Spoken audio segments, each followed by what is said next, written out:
to Mr. Khaled Kiari. Madam President, members of the Security Council, today's briefing is devoted to the Secretary General's quarterly report on the implementation of Resolution 2334. Since the 17th of June cutoff date for the written report, hostilities continued between Israel and Hamas, including Israel Defense Forces airstrikes, artillery shelling, and ground operations across Gaza. The devastating human toll is mounting. According to the Gaza Ministry of Health, the total number of Palestinian fatalities since the 7th of October 2023 reached over 56,500, with 1,068 fatalities since 17th of June, an average of 82 per day. On 19th of June, Israeli forces reportedly struck 3 houses in Jabalia, killing at least 14 people from the same family, including 2 children and 1 woman.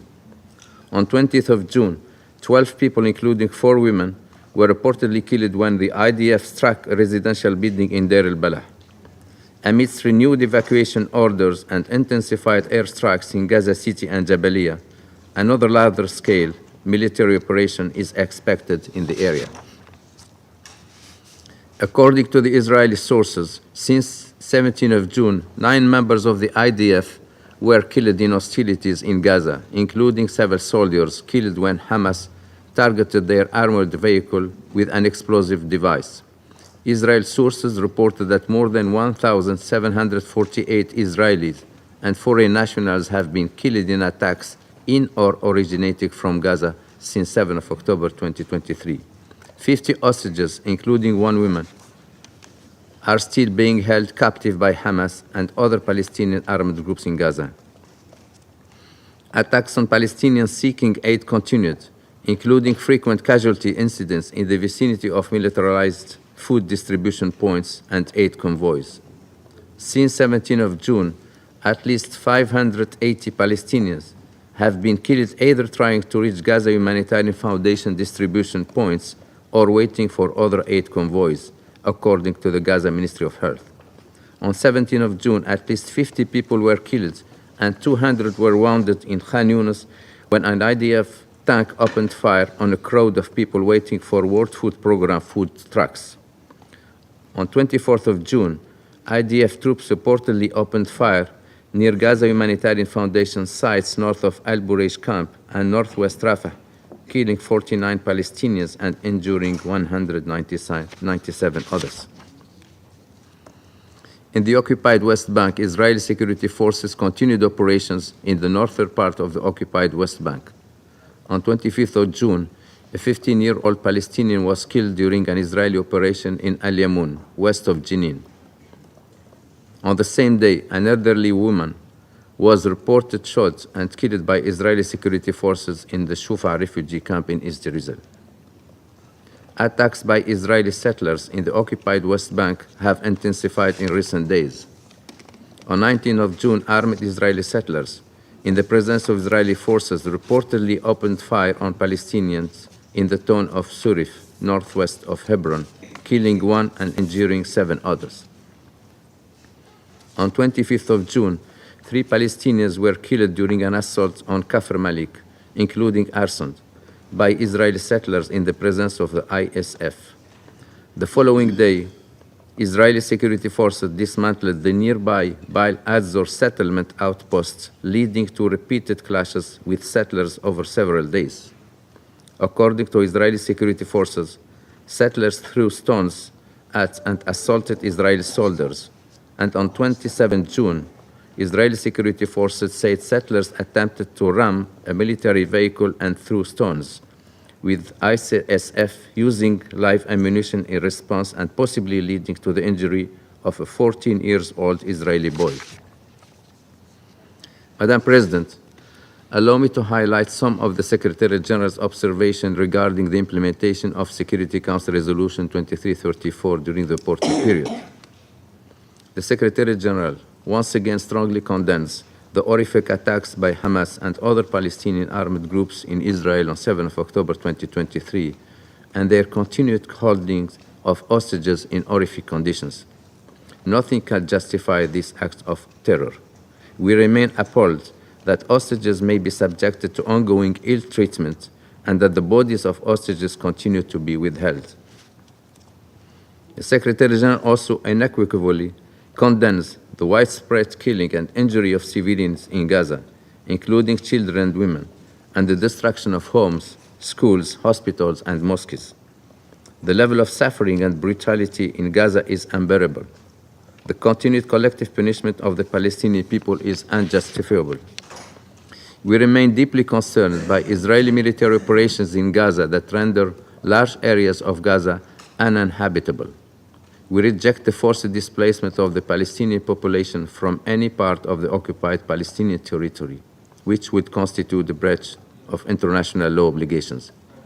We mourn the United Nations personnel killed in Gaza and strongly condemn the killing of all health and humanitarian personnel and journalists.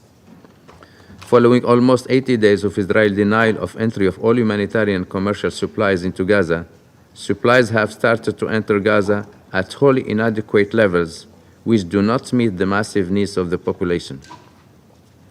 We call upon Israel to fulfill its obligation under international law and allow the rapid and unimpeded passages of humanitarian relief for civilians in need.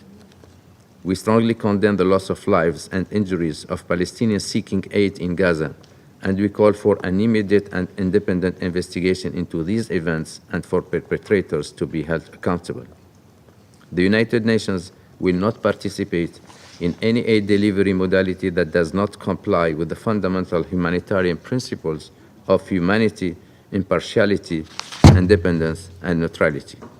I echo once again the Secretary General's call for an immediate ceasefire and the immediate and unconditional release of all hostages in Gaza.